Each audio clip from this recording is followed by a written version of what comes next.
Serial आरती अंजलि अवस्थी की कहानी अब एक ऐसे मोड़ पर आ पहुंची है जहां हर किरदार की सांसें थमी हुई हैं और हर कदम के साथ खतरा और भी बढ़ता जा रहा है। रानी को यह खबर मिलती है कि एक बार फिर उसकी सारी प्लानिंग धरी की धरी रह गई है। जिन दो लोगों को खत्म करने की साजिश उसने महीनों पहले रची थी, वे दोनों एक बार फिर बच निकलने में कामयाब हो गए हैं। जैसे ही यह खबर रानी तक पहुंचती है, उसके चेहरे का रंग बदल जाता है। आंखों में गुस्सा, माथे पर शिकन और आवाज में झल्लाहट साफ दिखाई देती है। रानी को बताया जाता है कि जहां जहां हाल ही में अटैक हुए हैं, हर बार वहां एक ही चीज कॉमन देखी गई है। यह नाम सुनते ही रानी का खून खौल उठता है, क्योंकि वह अच्छी तरह जानती है कि पुड़िया का मतलब है अंजलि अवस्थी की मौजूदगी। इसी बीच कहानी में एंट्री होती है कानून की। दिल्ली से एसीपी पंकज पुरोहित इस केस की जांच के लिए शहर पहुंच चुके हैं। उनका नाम सुनते ही अंडरवर्ल्ड और अपराधियों में खलबली मच जाती है। एसीपी पंकज पुरोहित अपने तेज दिमाग और सख्त रवैये के लिए जाने जाते हैं। उनके आने का मतलब साफ है, अब खेल आसान नहीं रहने वाला। उधर गिनी उर्फ रानी का आदमी उसे एक और चौंकाने वाली जानकारी देता है। वह बताता है कि उसने भीड़ में एक ऐसा चेहरा देखा है जो हूबहू आरती से मिलता जुलता था।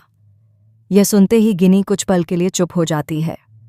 उसके दिमाग में पुरानी यादें, अधूरी साजिशें और नाकाम हमलों की तस्वीरें घूमने लगती हैं। तभी कली बीच में बोल पड़ती है। वह कहती है कि अब किसी शक की गुंजाइश नहीं बची है। इसका सीधा सा मतलब है कि अंजलि अवस्थी यहां पहुंच चुकी है। वही अंजलि जो हर बार उनके प्लान पर पानी फेर देती है। वही अंजलि जो न सिर्फ उनकी राह का कांटा बनी हुई है, बल्कि उनके पूरे नेटवर्क को हिलाकर रख देती है। गिनी गुस्से में कहती है कि अब उसे पूरा यकीन हो गया है कि जितनी बार भी उनका काम बिगड़ा है, जितनी बार भी उनका अटैक फेल हुआ है, उसके पीछे सिर्फ और सिर्फ अंजलि अवस्थी ही है। वह चीखते हुए कहती है कि अंजलि उनकी सबसे बड़ी दुश्मन है और जब तक वह जिंदा है, उनका कोई भी प्लान कामयाब नहीं हो सकता। गुस्से से आग बूला रानी अपने आदमी को हुक्म देती है, जाओ उसे ढूंढो और इस बार जिंदा मत छोड़ना। उसकी आवाज में नफरत और बदले की आग साफ सुनाई देती है। इसी दौरान किस्मत एक और खेल खेलती है।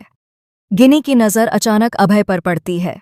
अभय को सामने देखते ही उसके दिमाग में सारिका की कही हुई बातें गूंजने लगती हैं कि अंजलि और अभय बनारस आए हुए हैं सुकून के कुछ पल बिताने के लिए, अपनी टूटी बिखरी जिंदगी को जोड़ने की कोशिश में।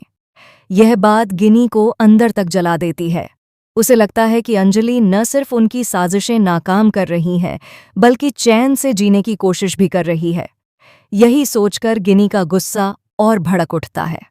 अब गिनी और कली दोनों मिलकर अभय और अंजलि का पीछा शुरू कर देती हैं। बनारस की तंग गलियां, भीड़भाड़ वाले रास्ते और मंदिरों की घंटियों के बीच एक खतरनाक खेल शुरू हो जाता है। हर मोड़ पर डर है, हर कदम पर खतरा। अभय हालात को भांप लेता है। वह जान जाता है कि कोई उनका पीछा कर रहा है। अपनी समझदारी और सूझबूझ से वह गली गली घूमकर गिनी और कली को भटकाने की कोशिश करता है। कभी वह भीड़ में खो जाता है तो कभी अचानक दिशा बदल देता है। उधर गिनी और कली बेचैन हो उठती हैं। वे इधर उधर भागते हुए अभय को ढूंढती हैं, लेकिन हर बार वह उनकी पकड़ से बाहर निकल जाता है। यह खेल और भी खतरनाक होता जा रहा है। तभी एक आमने सामने का पल आता है। अभय पूरी हिम्मत के साथ रानी के सामने खड़ा होकर कहता है, अगर अंजलि को मारना है तो पहले तुम्हें मुझे मारना होगा, क्योंकि मैं अंजलि से बेइंतहा प्यार करता हूं और उसकी तरफ उठने वाली हर गोली पहले मुझे लगेगी। अभय की आंखों में डर नहीं बल्कि प्यार और सच्चाई झलकती है। उसकी बात सुनकर रानी कुछ पल के लिए सन्न रह जाती है। अगले सीन में भावनाओं का तूफान देखने को मिलता है। अभय अंजलि से अपने दिल की बात कहता है। वह कहता है कि उसका प्यार अंजलि से शुरू हुआ था और अंजलि पर ही खत्म होगा। उसके लिए अंजलि ही उसकी पूरी दुनिया है। लेकिन अंजलि का दर्द भी कम नहीं है। वह टूटे हुए दिल से अभय को जवाब देती है। वह कहती है कि वह अमन सिंह राजपूत की विधवा है। अमन उसका अतीत ही नहीं, उसकी रूह का हिस्सा है।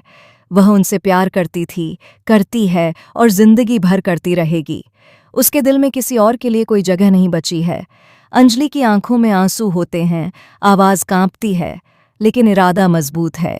अभय उसे समझाने की कोशिश करता है।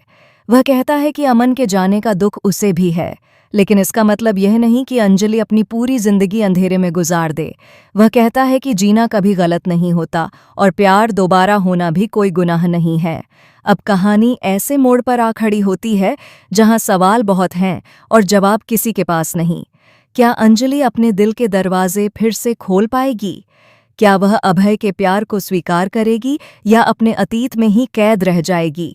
क्या इस बार अंजलि कली और रानी मजूमदार को कानून के हवाले कर पाएगी? और एसीपी पंकज पुरोहित की एंट्री क्या इस पूरे खेल को पलट देगी? इन सभी सवालों के जवाब जानने के लिए देखते रहिए आरती अंजलि अवस्थी का आने वाला धमाकेदार ट्रैक। और हाँ दोस्तों, ऐसे ही लेटेस्ट अपडेट्स और एक्सक्लूसिव ट्विस्ट